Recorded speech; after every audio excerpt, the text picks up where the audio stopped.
நான் பத்திரிகை நண்பர்களுக்கு எங்களுடைய மாலை வணக்கத்தை தெரிவித்துக் கொள்கின்றோம்.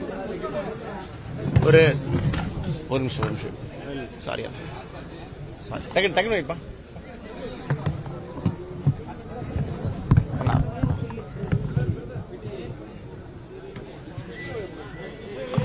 பரவாயில்ல தம்பி.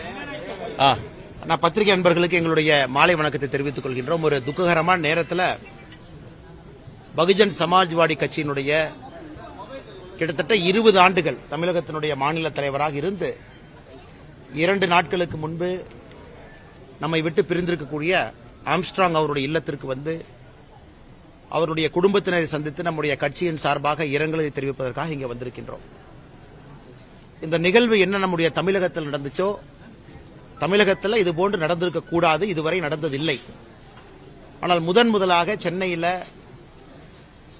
ஒரு பொலிட்டிக்கல் லீடர் பட்ட பகல்ல அவர் கட்டிக் கொண்டிருக்கக்கூடிய வீட்டினுடைய வாசல்ல ஒரு கூலிப்படையினுடைய தாக்குதல்ல அங்கேயே கொலை செய்யப்பட்டிருக்கின்றார். அவருடைய சொந்த இடத்துல. இதை பாரதிய ஜனதா கட்சி நாங்கள் வன்மையாக கண்டிப்பது மட்டுமில்ல, நம்முடைய தேசிய தலைவர் திரு நட்டா அவர்களாக இருக்கட்டும், நம்முடைய மூத்த தலைவர்களாக இருக்கட்டும், எல்லோரும் கூட தொலைபேசி மூலமாக இதை கேட்டு அறிந்து கொண்டார்கள். நாளை பாரதிய ஜனதா கட்சியினுடைய மூத்த தலைவர்கள் 5 பேர் டெல்லிக்கு போறாங்க. டெல்லியில காலை 11 மணிக்கு நம்முடைய மத்திய இணையமைச்சர் எல் முருகன் அவர்கள் தலைமையில் ஒரு பத்திரிகையாளர் சந்திப்பு நடக்க இருக்கிறது.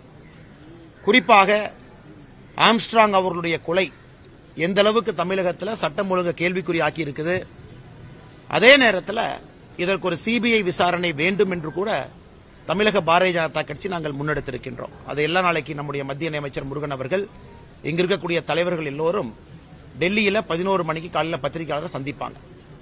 அதன் பிறகு நம்முடைய தலைவர்கள் national commission for scheduled cost NCSC பட்டியலின சகோதர சகோதரிகளுக்காக இருக்கக்கூடிய தேசிய ஆணையம், அங்க இருக்கக்கூடிய தலைவர்களை சந்திக்கிறாங்க. VP துரைசாமி ஐயாவுடைய தலைமையில பாரதிய ஜனதா கட்சியினுடைய மூத்த தலைவர்கள் அங்க போய் சந்திச்சு, குறிப்பாக தமிழகத்தில் பட்டியலினத்தினுடைய சகோதர சகோதரிகள் தலைவர்கள் எல்லோருக்கும் கூட கடந்த 3 ஆண்டுகளாக அவர்களுக்கு ஏற்பட்டிருக்கக்கூடிய கொடுமைகள், அதிலே உச்சபட்சமாக நம்முடைய ஆம்ஸ்ட்ராங் அவர்கள் மீது நடந்திருக்கக்கூடிய இந்த பொலிட்டிக்கல் மர்டர், இது சம்பந்தமான ஒரு பட்டியல் கிட்டத்தட்ட 17 இன்ஸ்டன்சஸ், அது வேங்கை வயலிலிருந்து ஆரம்பித்து பாரதிய ஜனதா கட்சி பட்டியல் அணியில எங்களுடைய பொருளாளர் வெட்டப்பட்டுக் கொண்டிருக்கின்றாங்க. இளைஞர் அணியில 3 பேர் வெட்டப்பட்டு கொல்லப்பட்டிருக்கின்றார்கள். தமிழகத்தில் இது போன்ற 17 நிகழ்வுகளை சுட்டிக்காட்டி நேஷனல் கமிஷன் ஃபார் ஸ்கெட்யூல் கமிஷன்ல நம்முடைய தலைவர்கள் முறையிட இருக்கின்றார்கள். சேர்மன் அவங்க தமிழகத்தில் ஏன் இது நடக்குது என்பதை ஆராய்ந்து அதற்கான உடனடி தீர்வு எடுக்க வேண்டும் என்று நாளைக்கு சாயங்காலம் 5 மணிக்கு நேஷனல் ஹியூமன் ரைட்ஸ் கமிஷன் அதனுடைய சேர்மேன முன்னாள் சுப்ரீம் கோர்ட்டினுடைய நீதியரசர் அவங்கள மறுபடியும் VP துரைசாமி அவர்கள் தலைமையிலான குழு NHRCயை சந்திச்சு அவர்களிடமும் கூட இதே விஷயம் சம்பந்தமாக முறையிட இருக்கின்றோம். அதன் பிறகு உள்துறை அமைச்சர் அமித்ஷாஜி அவர்களை சந்தித்து சிபிஐ விசாரணைக்கு தமிழக பாரதிய ஜனதா கட்சி நாங்கள் வேண்டுகோள் விடுக்கப் போகின்றோம். காரணம் சித்தாந்தத்திலே நேர் எதிராக இருந்தாலும் கூட, அவர்கள் எங்களோடு கூட்டணியில் இல்லை என்றாலும் கூட, இது நடந்திருப்பது பாரதிய ஜனதா கட்சியால் ஏற்றுக்கொள்ள முடியாது, தமிழகத்தில் யாரும் கூட ஏற்றுக்கொள்ள மாட்டார்கள். அதனால் இதை நாங்கள் தீவிரப்படுத்தியிருக்கின்றோம். ஒரு பக்கம் அரசனுடைய ஆணையங்கள் மூலமாக, இன்னொரு பக்கம் உள்துறை அமைச்சர் மூலமாக, இன்னொரு பக்கம் பத்திரிகையாளர் நண்பர்களை சென்னையில் சந்திப்பது மட்டுமில்லாமல் டெல்லியில் சந்திப்பது மூலமாக இதை இந்தியா முழுவதும் இந்த செய்தியை கொண்டு செல்ல வேண்டும். ஆம்ஸ்ட்ராங் அவர்களுக்கு முறையான ஒரு தீர்வாக நியாயம் கிடைக்க வேண்டும் என்பதிலே எங்களுடைய தேசிய தலைவர் JP நட்டா அவர்கள் உள்ளிட்ட நாங்கள் அனைவரும் இதிலே தீவிரமாக இருக்கின்றோம். அதே நேரத்தில் இந்த விஷயத்தை பொறுத்தவரை இந்த நடந்து முடிந்திருக்கக்கூடிய சம்பவம், கூலிப்படை வந்தது, ஒரு உணவு கொடுக்கக்கூடிய பணியாளர்களாக வந்தது, அதன் பிறகு மின்னல் வேகத்தில் நடந்திருக்கக்கூடிய சரண்டர், அதன் பிறகு ரிமாண்ட், இதெல்லாம் பார்க்கும் பொழுது இது யாரோ ஒரு கூலிப்படையில் இருக்கக்கூடிய கொலையாளிகள் ஒரு கல்யாணத்தில் விருந்து சாப்பிட்ற மாதிரி வந்திருக்கிறாங்க. உண்மையை சொல்ல வேண்டும் என்றால் நேரத்தை குறித்து இதெல்லாம் ப்ரீ பிளான்டா டிசைட் பண்ணி இந்த நேரத்தில் நாங்கள் பண்றோம் என்ட்ரி எக்ஸிட் ரூலை செக் பண்ணி அதன் பிறகு அந்த கொலையை நடத்திவிட்டு அதன் பிறகு மின்னல் வேகத்தில் அசம்பிள் ஆகி ஒரு காவல்துறை அதிகாரி அலுவலகத்துக்கு சென்று சரண்டர் ஆகி இதெல்லாம் பார்க்கும் பொழுது இதுல கான்ஸ்பிரசி என்ன நடந்திருக்கு, யார் அதற்கு காரணம், இதற்கு பின்னால் யார் இருக்கிறாங்க, பொருளுதவி செய்தது யார், இது பொலிட்டிக்கல் மர்டரா, இதெல்லாம் கூட ஆராய வேண்டிய நேரம் இது. அதே நேரத்தில் நாங்கள் தொடர்ந்து சொல்லிக் கொண்டிருப்பது தமிழகத்தில் சட்டம் ஒழுங்கு அதல பாதாளத்தில் இருக்கு, மிக மோசமா இருக்கு. அது சென்னை இன்னைக்கு கூலிப்படைகளுடைய தலைநகரமாக மாறி இருக்கு. ஒரு 2 வாரங்களுக்கு முன்புதான் பாரதிய ஜனதா கட்சியினுடைய மகளிர் அணி மாநில பொதுச் செயலாளருடைய கணவர் ஸ்ரீனிவாசன் அவர்களை இதே போன்ற கூலிப்படை இதே மாதிரி 4 பைக்ல பட்டப்பகல்ல வெட்டி இன்னைக்கு உயிருக்கு போராடி கொண்டிருக்கின்றார்கள். எங்க கட்சியிலும் சரி, கட்சிக்கு வெளியும் சரி, பொதுமக்களுக்கும் சரி, யாருக்கும் உயிருக்கு உத்தரவாதம் இல்லை என்கின்ற நிலைமை இன்னைக்கு சென்னையில உருவாயிருக்கு. முதலமைச்சர் அவர்கள் இதை தீவிரமா எடுக்காம எதை தீவிரமா எடுக்கிறாங்கன்னு எங்களுக்கு தெரியல. இன்னைக்கு சென்னை இந்த அளவுக்கு நடந்து கொண்டிருக்கு. ஆனா இன்னும் முதலமைச்சர் உடைய சைடுல அந்த வேகம் வரல. இன்னும் முதலமைச்சர் அவர்களுடைய பக்கத்துல புலிப்பாய்ச்சல் வரல. இன்னும் ஆமை வேகத்துல தான் தமிழகத்துல சட்டம் ஒழுங்கு பராமரிப்பு நடந்து கொண்டிருக்கிறது. அதனால் இப்பவாவது முதலமைச்சர் அவர்கள் விழித்துக் கொண்டு உடனடியாக தக்க நடவடிக்கைகள் எடுத்து இதன் பிறகு தமிழகத்தில் ஆம்ஸ்ட்ராங் அவர்களை போல அரசியல் தலைவராக இருக்கட்டும் அல்லது சாதாரண மனிதராக இருக்கட்டும், யாராக இருந்தாலும் கூட தமிழகத்திலே கூலிப்படைகளுக்கு இடமில்லை என்கின்ற பெரிய செய்தியை நாம சொல்லணும். அது உடனடியாக நடத்தி காட்டுவார்கள் என்று நம்புகின்றோம். அதே நேரத்தில் நேற்று முன்தினம் நம்முடைய கட்சியினுடைய தலைவர்கள் தொண்டர்கள் எல்லோரும் வந்திருந்தார்கள். அதே நேரத்தில் இலங்கையில மூத்த தலைவர், குறிப்பாக இலங்கையில் இருக்கக்கூடிய தமிழர்களுக்காக போராடிய சம்பந்தன் ஐயா 91 வயசுல அவரும் இறந்து விட்டார். அவருடைய இறுதிச் சடங்குக்கும் செல்ல வேண்டிய கடமை இருந்தது. ஆனால் உடனடியாக அங்க கொழும்புக்கு சென்று திருகோணமலைக்கு சென்று அதெல்லாம் முடித்துவிட்டு இப்பதான் வந்து சேர்ந்தோம். அதனால் நேரடியாக ஆம்ஸ்ட்ராங் அவருடைய உடலுக்கு அஞ்சலி செலுத்த முடியல. அமைச்சர் முருகன் ஐயா அவர்கள் தலைமையில நம்முடைய தொண்டர்கள் வந்திருந்தாங்க. இன்னைக்கு நான் அவருடைய மனைவி அவர்களை, அவருடைய ஆதரவாளர்களை சந்தித்து கட்சி உங்களோடு என்றும் இருக்கும், அரசியலை தாண்டி அரசியலுக்கு அதுக்கும் எந்த சம்பந்தமும் இல்ல, ஒரு தனி மனிதனாக கட்சியாக இப்படிப்பட்ட ஒரு தலைவர் இறந்திருக்க கூடாது, நாங்கள் எல்லா வேலையும் செய்கின்றோம் என்று உறுதியளித்து விட்டு வந்திருக்கின்றோம். இப்ப பத்திரிகை நண்பர்களுக்கு கேள்வி இருக்கும், கேளுங்கன்னா பதில் சொல்றோம்.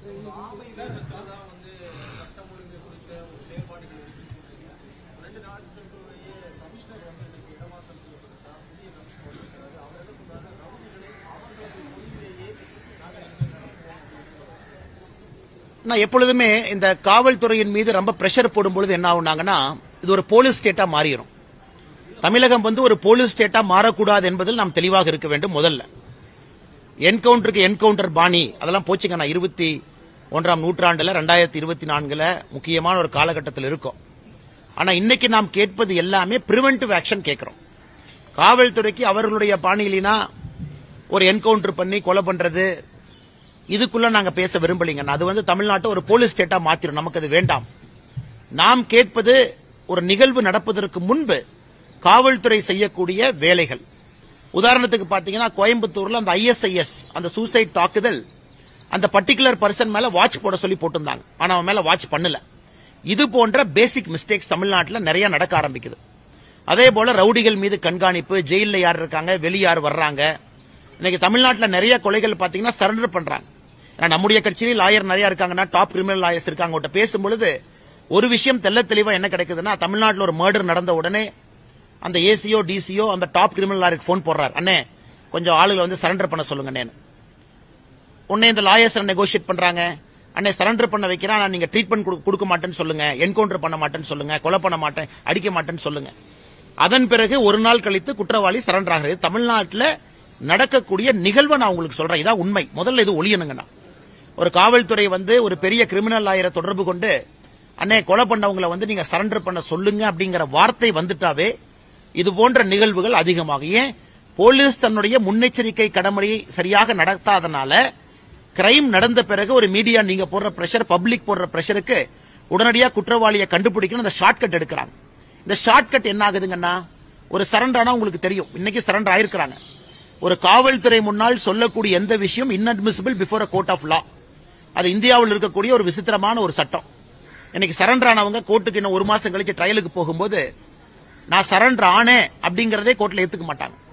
நான் காவல்துறையிட்ட நான் தான் கொலை பண்ணேன்னு சொன்னேன்னு போலீஸ் சொன்னா அது கோர்ட்ல இன்அட்மிசிபிள் எவிடன்ஸ். இது என்ன ஆகுதுன்னா, வேக வேகமா ட்ரையல்ல வெளியே வந்துடுறாங்க. இந்த சரண்டர் ப்ராசஸ்ல யாரும் கூட ஜெயில இருக்கிறது இல்ல. வெளியே வந்ததுக்கு அப்புறம் மறுபடியும் இதே வேலையை செய்யறாங்க. அதனால முதலமைச்சர்கிட்ட நாங்க வைக்கக்கூடிய வேண்டுகோள், காவல்துறையினுடைய அடிப்படை பணிகளை ஸ்ட்ரென்தன் பண்ணுங்க.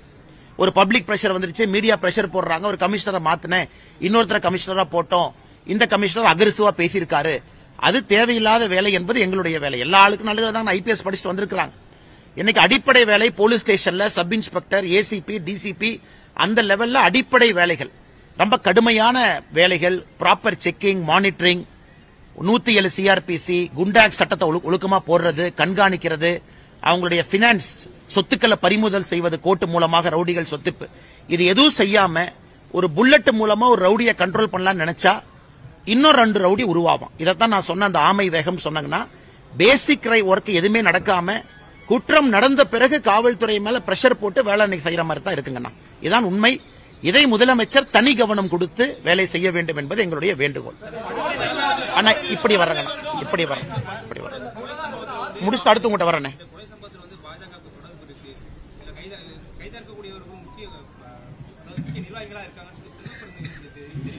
எனக்கு தெரியாதுங்கண்ணா. ஏன்னா செல்வ பெருந்தகைவர் ஒரு முன்னாள் ரவுடி ஷீட்டர் அப்படிங்கிற முறையில் அவருக்கு தெரிஞ்சிருக்கலாம், எனக்கு தெரியாது. ஏன்னா நான் ஒரு ரவுடி ஷீட்டர் கிடையாது.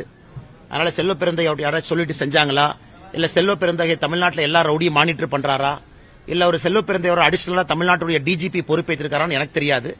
எங்கிட்ட யாரும் சொல்லவில்லை. அப்படிப்பட்டவங்களுக்கு பாரதிய ஜனதா கட்சியில இடமும் இல்லை. அதனால செல்வ பெருந்தகை இருந்தாங்கன்னா அவங்ககிட்ட நீங்க தான் கேட்கணும். ஏன்னா ஒரு முன்னாள் ரவுடி ஷீட்டர் அப்படிங்கிற முறையில் அவருக்கு ஒரு நெட்வொர்க் இருக்கா அப்படிங்கறது காவல்துறை தான் செக் பண்ணுங்கண்ணா.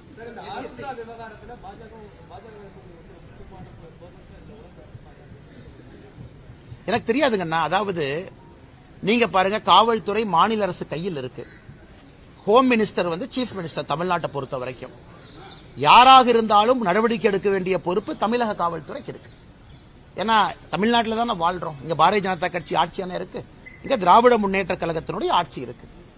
திராவிட முன்னேற்ற கழகம் பாரதிய ஜனதா கட்சி ஏன் காப்பாற்ற போறாங்க? திராவிட முன்னேற்ற கழகம் நீங்க சொன்ன மாதிரி பாரதிய ஜனதா கட்சியில் யாராவது தொண்டன் நீங்க சொன்ன ஏதாவது ஒரு கேஸ்ல இன்வால்வ் ஆயிருந்தாங்கன்னா எதற்காக திராவிட முன்னேற்ற கழகம் காப்பாற்ற போகுது? இன்னைக்கு திமுகவினுடைய முதல் எதிரி பாஜக எல்லாத்துக்குமே தெரியும். அதிக கைதுகள் பாஜகவின் மீது நடந்து கொண்டிருக்கிறது. அப்படி இருந்தா காவல்துறை தன்னுடைய கடமையை செய்யட்டும். யாரு வேண்டான்னு சொன்னாங்கன்னா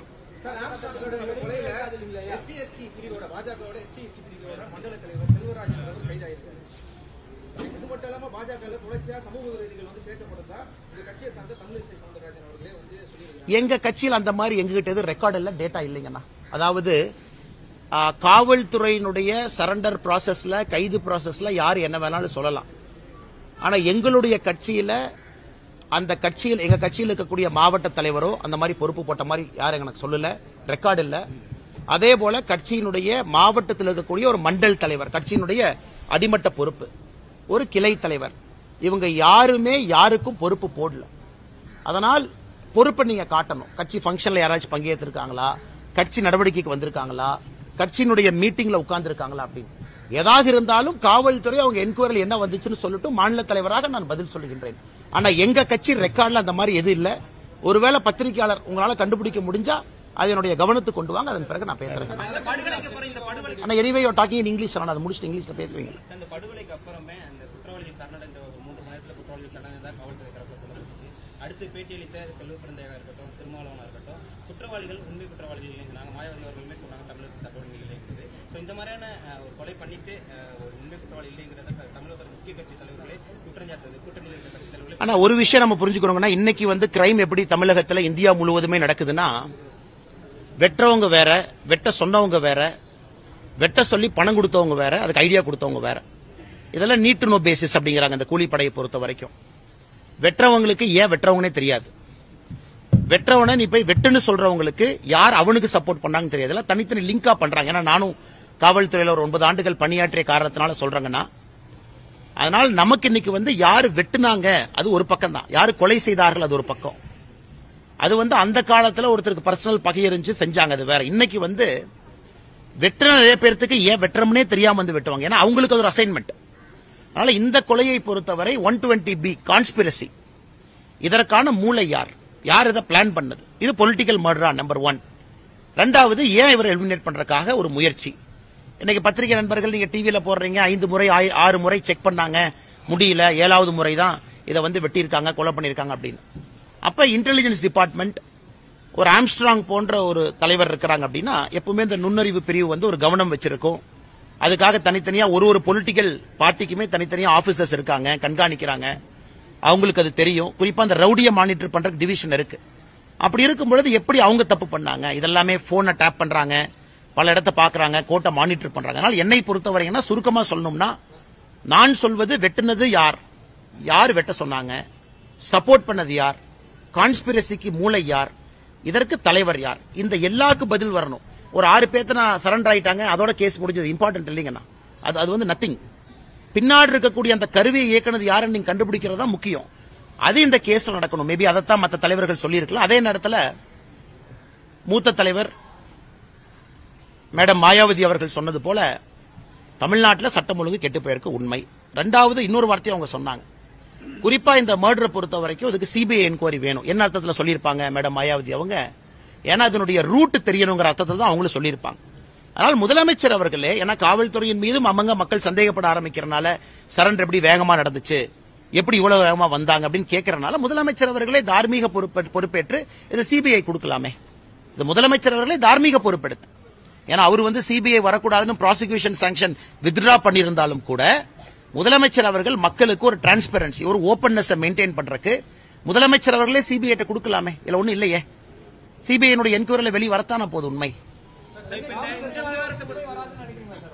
ஆனா அப்படி நான் சொல்லிங்கன்னா ப்ராசஸ பத்தி நான் சொல்றேங்கண்ணா. ஏன்னா இன்னைக்கு நான் காவல்துறையினுடைய செயல்பாடு எப்படி நான் சொன்னேன், இந்தியா முழுவதும் நான் தமிழ்நாட்டை குற்றச்சாட்டு பண்ணி நான் சொல்லல. இந்தியா முழுவதும் ஒரு லாயரை போன் பண்ணி அண்ணன் சரண்டர் பண்ணுங்க, அதான் இன்னைக்கு ஸ்டைலோ தவிர காவல்துறை உட்கார்ந்து அந்த காலத்து மாதிரி இன்வெஸ்டிகேட் பண்ணி ஒரு ஆளை பிடிச்சிட்டு வர காலமெல்லாம் போயிருச்சுன்னா இப்பெல்லாம் சரண்டர் தான் காலம்.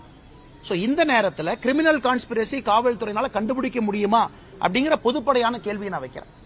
யார் இதை ஆபரேட் பண்ணது? காவல்துறையை குற்றம் சுமத்து, ஏன்னா காவல்துறையிலே கருப்பாடுகள் இருக்கிறாங்க, எல்லா ஃபீல்ட்லயும் கருப்பாடு. அதுக்காக காவல்துறை மொத்தமா நம்ம கலங்கப்படுத்த முடியாதுங்கண்ணா. நான் சொல்வது காவல்துறை கிட்டத்தட்ட 10 வருஷமாவே அப்படித்தான் இருக்கு. முழுமையா கான்ஸ்பிரசி போறதுக்கு நீங்க சிபிஐ கையில கொடுங்க, தெரிஞ்சுக்குவோம் யாருன்னு அதுக்கு தெரியட்டும், அவங்க மேல நடவடிக்கை எடுப்போம். அதனால் பொதுப்படையாக நான் காவல்துறையை குற்றம் சுமத்துவதை விட எங்களை பொறுத்தவரை கான்ஸ்பிரசி யார் என்று தெரிய வேண்டும் என்றால் சிபிஐ கொடுங்க, they will do it. ஏன்னா அவங்களோட ஒரே வேலை இதான். அவங்க டிராபிக் மேனேஜ் பண்றாங்களா, கிரைம் போய் பாக்குறாங்களா, லா அண்ட் ஆர்டர் பாக்குறாங்களா, சிஎம்க்கு பந்தோபஸ்து கொடுக்கறாங்களா, அவர்கள் இருக்கக்கூடிய ஒரே ஒரு வேலை குற்றவாளியை கண்டுபிடிச்சு சிபிஐ கையில கொடுங்க, கண்டுபிடிச்சிட்டு போறாங்க. அதனால் முதலமைச்சர் இதுல மூடி மறைக்க வேண்டிய அவசியம் இல்லையல்ல. இந்த கேஸை பொறுத்த வரைக்கும் முதலமைச்சர் பொதுப்படையா சொல்லட்டும். இதுல என்ன பொலிட்டிக்கல் ரீசனோ லாஜிக்கோ என்ன இருக்குதுல? ஓ சிபிஐ வந்தா பாலிடிக்ஸ் அதுன்னு சொல்லுவாங்க, இல்ல என்ன பாலிடிக்ஸ் இருக்குன்னு. அதனால் நேரடியா முதலமைச்சர் ஒரு முடிவெடுத்து நான் சிபிஐ கையில கொடுக்கறேன்னு சொல்லிட்டாங்கன்னா வேலை முடிஞ்சதல்ல. அதைத்தானே மேடம் மாயாவதி அவங்களும் கேட்கறாங்க. சொல்லுங்கண்ணா, அண்ணா சொல்லுங்கண்ணா.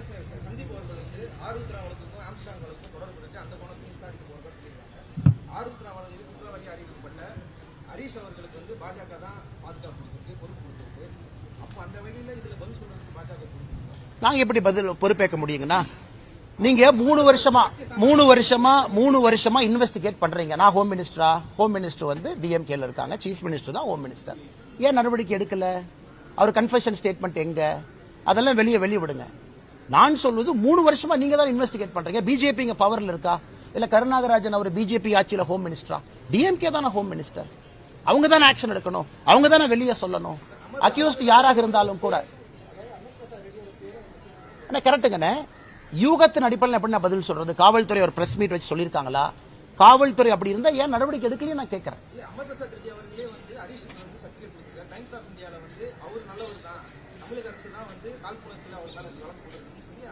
கரெக்டுங்கண்ணா. நீங்க சொல்ற மாதிரி பாரதிய ஜனதா கட்சி ஒரு தொண்டர் தலைவர் இதுல இன்வால்வ் ஆயிருக்காங்க, சம்பந்தம் இருக்குன்னா காவல்துறையே நடவடிக்கை எடுக்கல. அதுக்கு நான் கேட்கறது நியாயமான கேள்வி தானே. காவல்துறையே நடவடிக்கை எடுக்கல. ஒருவேளை நீங்க பொலிட்டிக்கல் மோட்டிவ்ல பண்ணா கூட கோர்ட் வந்து ஒரு நியூட்ரல் ஆர்பிட்டரா இருக்கு. சோ 3 ஆண்டுகள் ஆச்சு, காவல்துறையை நடவடிக்கை எடுக்கல. நான் காவல்துறையாவது நடவடிக்கை எடுக்க வேண்டாம்னு சொல்றோம். அது காவல்துறை பாரதிய ஜனதா கட்சி மீது நடவடிக்கை எடுக்காம இருக்குமா? நீங்களே சொல்லுங்க. ஏன்னா நம்மால் ரோட்ல ப்ரொடெஸ்ட் பண்ணாவே அரெஸ்ட் பண்ணி 11 மணி வரைக்கும் வைக்கிறாங்க. ரோட்ல ப்ரொடெஸ்ட் பண்ணாவே அரெஸ்ட் பண்ணி 11 மணி வைக்கிறாங்க. நல்லா புரிஞ்சுக்கங்க. இந்த இன்வெஸ்டிகேஷன் நீங்க சொல்ற எந்த கேஸாக இருந்தாலும் கூட நடத்துவது திராவிட முன்னேற்ற கழகத்தினுடைய அரசு, அவர்கள் சார்ந்திருக்கக்கூடிய காவல்துறை. இதுக்கு நான் எப்படி பதில் சொல்லணும்? இந்த கேள்வியை நியாயமா நீங்க முதலமைச்சர்கிட்டயோ, தமிழ்நாட்டுடைய ஹோம் மினிஸ்டர் முதலமைச்சர் அவர்கிட்ட தான் இந்த கேள்வி நீங்க கேட்கணும். இந்த கேஸ் என்னாச்சு, இது ப்ரோக்ரஸ் என்ன, இல்ல பொலிட்டிக்கல் லிங்க் என்ன? அதனால முதலமைச்சர் சொல்ல வேண்டிய பதில் நான் எப்படி சொல்ல முடியுங்க? நான் காவல்துறை அவங்ககிட்ட தான் ரிப்போர்ட் பண்றாங்க. அடுத்ததுங்கண்ணா,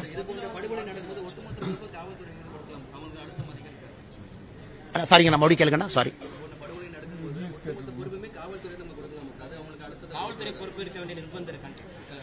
ஆனா இன்னைக்கு அன்பார்ச்சுனேட்டா என்ன ஆயிடுச்சுனாங்கன்னா, நம்ம சும்மா காவல்துறையின் மீது எல்லா விஷயத்தையும் சொல்றதை விட ஒரு பக்கம் நம்ம காவல்துறையினுடைய குறைகளை சுட்டி காட்டுறோம், இன்னொன்னு பக்கம் காவல்துறையின் மீது லோடு ரொம்ப அதிகமா இருக்கு. It's extremely high லோடுங்க.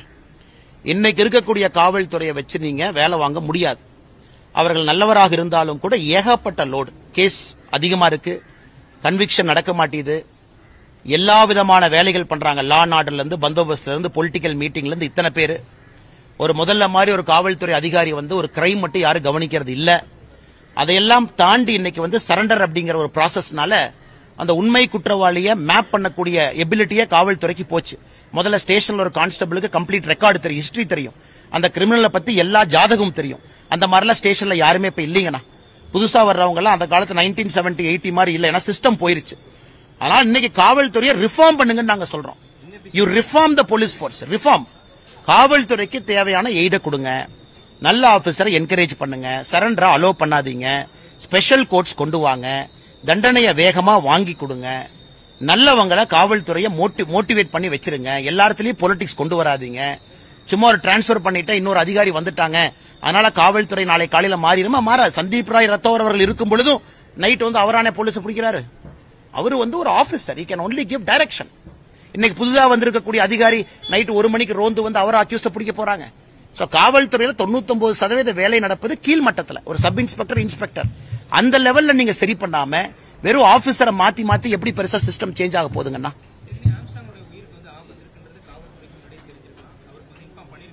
அண்ணா எனக்கு நான் யூகத்தினுடைய அடிப்படையில் நான் பேச விரும்பலீங்கன்னா, உண்மையை சொல்ல வேண்டும் என்றால் இது ஒரு சிஸ்டம், ஒரு ப்ரொசீஜர்.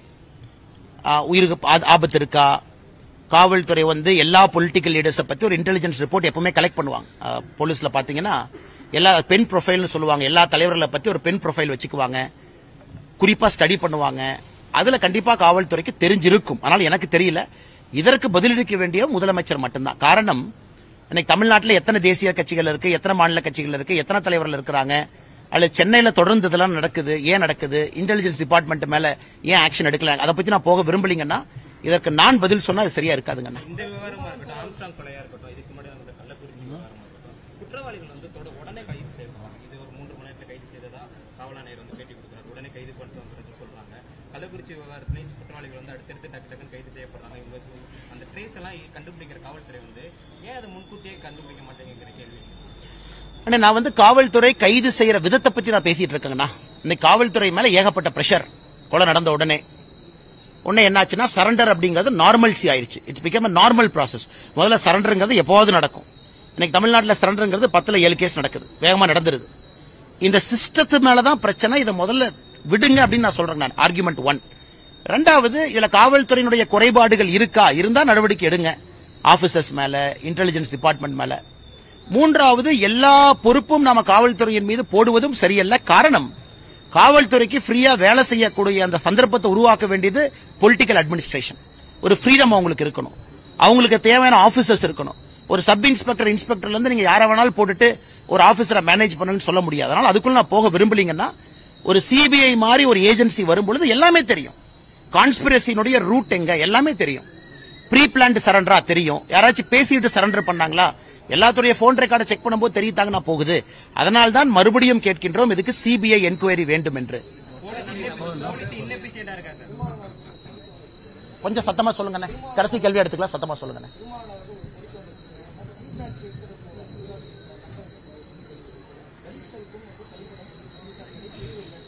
ஆனா இதுல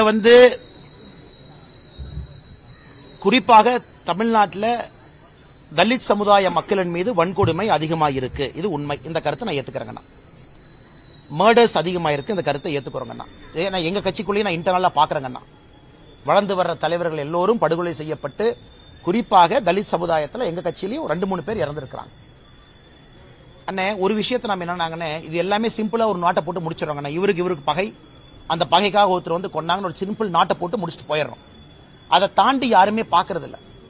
ஒரு பகையை பயன்படுத்தி பொலிட்டிக்கல் மர்டர் நடந்ததா தெரியாது. அதனால் எங்களுடைய வேண்டுகோள், தனியாக பிரித்து பார்க்க வேண்டாம், காவல்துறை எஃபிஷியன்டா வேலை செய்யணும். அதிகாரிகள் பொறுப்பேற்றுக்கணும், முதலமைச்சர் காவல்துறை இயங்குவதற்கு ஒரு ஃப்ரீடம் கொடுக்கணும். இது 3 நடக்கணும். ஆனா தமிழகத்தில் தலித் சமுதாய மக்களின் மீது வன்கொடுமைகள், மர்டர் உட்பட அதிகமாக இருப்பது உண்மை. அதனாலதான் பாரதிய ஜனதா கட்சியினுடைய தலைவர்கள் அண்ணன் VP துரைசாமி அவர்கள், அண்ணன் பொன் பாலகணபதி அவர்கள், அக்கா கார்த்தியாயினி அவர்கள், இதே பகுஜன் சமாஜ்வாடி பார்ட்டியில முன்னாள் ராஜ்யசபா MP ஐயா குழந்தைவேல் அவர்கள் இன்னைக்கு பாரதிய ஜனதா கட்சியில் இருக்காங்க. இந்த 4 பேரும் நாளைக்கு டெல்லியில் இருக்காங்க. அண்ணன் முருகன் அவர்கள் உட்பட எங்களுடைய கட்சியில பெரிய தலித் சமுதாய தலைவர்கள் இவங்க எல்லாம். இந்த 4 பேரும் போய் தான் அப்பீலே பண்றாங்க, பிரஸ் மீட் வைக்கிறாங்க. அதன் பிறகு SC/SC கமிஷனை போய் பாக்குறாங்க, NHRC கமிஷனை போய் பாக்குறாங்க. நாங்களும் இதை கம்பீரமாக எடுத்திருக்கின்றோம் என்று சொல்வதற்காகத்தான் அதை விலைக்கு சொல்றாங்க. மற்றபடி வேற எது இல்லைங்க.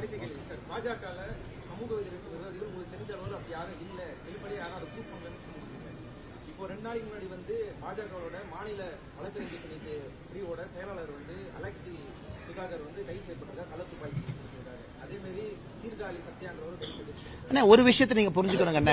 அலெக்ஸ் அவங்க விஷயத்தை பொறுத்த வரைக்கும் பால் கடராஜன் எல்லாமே இங்க இருக்கிறாங்க. ஒரு பர்த்டே பார்ட்டியில 4 பேர் இருக்கிறாங்க. ஏன்னா இப்ப நான் திரும்ப நான் பேச ஆரம்பிச்சது ஒரு செப்பரேட் டாபிக் ஓபன் ஆகும். எனக்கும் இந்த விஷயத்தில் நிறைய கோபங்கள் இருக்கு. பர்த்டே பார்ட்டி முடிஞ்சு கோயம்புத்தூர்ல இதற்கு முன்னாடி போட்ட கேஸ்ல அரெஸ்ட் பண்றாங்க. அலெக்ஸ் ஒரு ஒளிஞ்சிட்டு போற ஆள் இல்ல. ஹைகோர்ட் போனா ஹைகோர்ட்ல இருப்பாரு, வீட்டுக்கு போனா வீட்டுல இருப்பாரு. அந்த கேஸ இன்னைக்கு பர்த்டே அன்னைக்கு அரெஸ்ட் பண்ணி இதற்கு முன்னாடி போட்ட FIRல லிங்க் பண்றாங்க. அதனால இந்த கேஸ் நான் ஆரம்பிச்சு பேசுறாங்கன்னா எனக்கும் காவல்துறையின் மீது நிறைய கோபம் இருக்கு.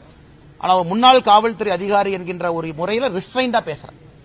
நாங்க ஆட்சிக்கு வரும்போது இதெல்லாம் சரி பண்ணணும், சும்மா காவல்துறையின் மீது குற்றம் சுமத்தக்கூடாது. காவல்துறையில 2-3 அதிகாரிகள் இப்படித்தான் இருக்காங்க. திமுகவினுடைய கைப்பாவையாவே மாறிட்டாங்க. ஆனா நான் பேசிட்டேன்னா அது மொத்த காவல்துறையை கலங்கப்படுத்துற மாதிரி ஆயிடும். நான் இங்கே பேசுவது காவல்துறையை ரிஃபார்ம் பண்ணணும் தான் நான் பேசுறேன். ஏன்னா 2-3 பேர் தவறு பண்றதுக்காக மொத்த காவல்துறை எப்பொழுதுமே நான் கலங்கப்படுத்தின ஆள் கிடையாது. அதனால இந்த அலெக்ஸ் கைதை பொறுத்த வரைக்கும் நீங்க 19 பேசினா டீட்டெயிலா பேச வேண்டிய ஆயிரும். அதான் சொல்றேன், புரிஞ்சுக்க.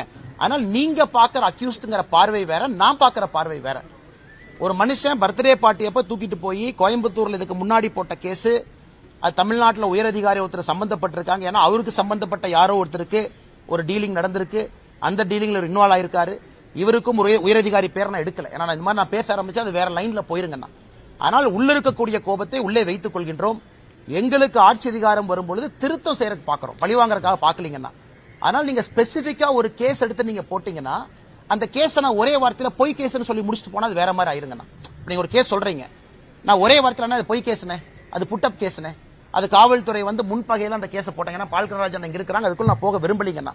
ஏன்னா இன்னைக்கு நானே ஏன் வேற விஷயங்கள் பேசல அப்படின்னா இது ஆம்ஸ்ட்ராங் அவர்களை பத்தி இது இருக்கணும்னு நான் நினைக்கிறேன். அதனாலதான் ஏன்னா வரும்போது நிறைய பேர் கேட்டாங்கன்னா உங்களை பத்தி அதிமுக ஒரு தலைவர் சொன்னாரு, பதில் சொன்னா எல்லாம் நாளைக்கு சொல்றேன். பட் இன்னைக்கு நான் ஆம்ஸ்ட்ராங் அவர்களை தவிர எது நான் பேசினாலும் கூட இந்த அண்ணனுக்கு நான் கொடுக்கக்கூடிய மரியாதை தவறி வேற எங்கேயோ போயிடும். ஆனால் நண்பர் ஒரு பத்திரிகையாளர் நீங்க கேட்ட கேள்வியை நான் மதிக்கிறேன். அதே நேரத்தில் இந்த கேஸினுடைய தன்மையும் ரூபமும் வேற. விடுங்க நான் பேசுவோம் தலைவா. 14 நாட்கள் சாரி அண்ணா சார். ஆனா இப்ப நீங்க கேட்டீங்க பாருங்க, இது ஒரு அருமையான கேள்வி. இப்ப மீடியா நண்பர்கள் இந்த மாதிரி நீங்க ஆதாரப்பூர்வமா எவிடன்ஸ் பேஸ்ட் மீடியா பண்ண ஆரம்பிச்சிட்டீங்கன்னாவே தமிழ்நாட்டில் பாதி பிரச்சனை முடிஞ்சிடும். இன்னைக்கு மீடியால நைட்டு 7 மணிக்கு 8 மணிக்கு நடக்கிற டிபேட்டை இதை பிரதானப்படுத்துங்கண்ணா. இன்னைக்கு பிரதானப்படுத்துறது எல்லாமே வேற ஏதோ தான் இருக்கு.